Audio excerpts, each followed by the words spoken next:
Some decisions do not need any cost benefit analysis. They don't need any context. They don't need any justification. They are simply right.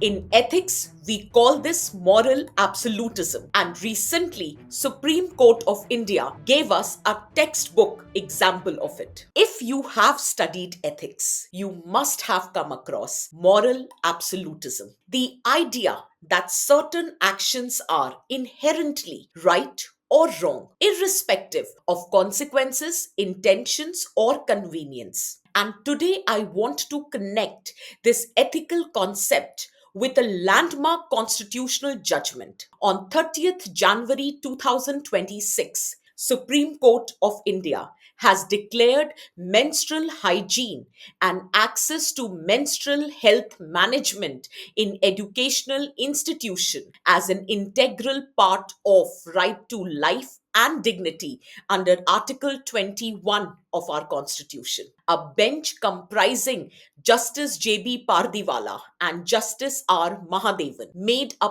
powerful observation. Quote unquote, menstrual poverty hinders girls from exercising their right to education with dignity equal to that of their male counterparts. Impairment of primary or secondary education has grave and lasting consequences. The court held that absence of menstrual hygiene management facilities in schools clearly is a violation A, the right to privacy, and B, bodily autonomy of students. The Supreme Court has ordered that every school, be it government or private, urban or rural, must ensure number one, functional gender segregated toilets. Second, free access to OXO biodegradable sanitary napkins, preferably within toilet premises, through sanitary napkin vending machines. And most importantly, this is no longer optional.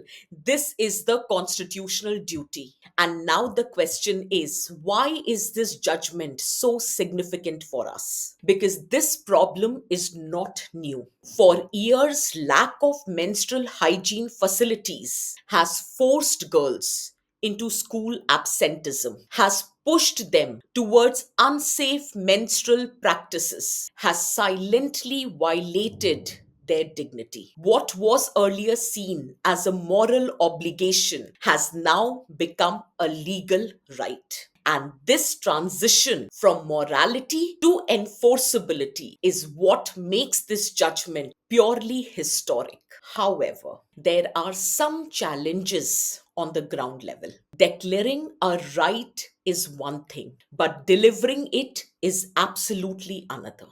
First, the Annual Status of Education Report 2024 has revealed that around 67,000 schools lack functional toilets, and nearly 46,000 of them are government schools. Even where their toilets exist, they are often unhygienic, non functional, or not gender segregated. Second problem, implementational delays, especially in rural and remote areas. Third, with respect to awareness, menstrual hygiene cannot be ensured only through infrastructure. Schools need educational drives, and drives which normalize menstruation, which removes the stigma and encourages girls to ask questions without shame. This judgment speaks volume about constitutional morality of our Supreme Court.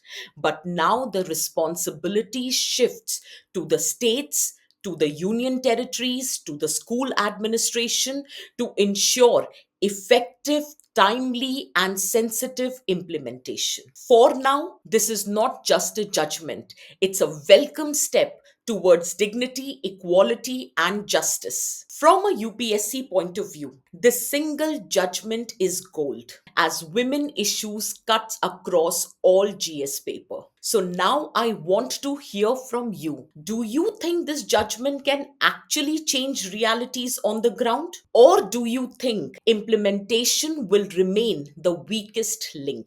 Drop your thoughts in the comment box.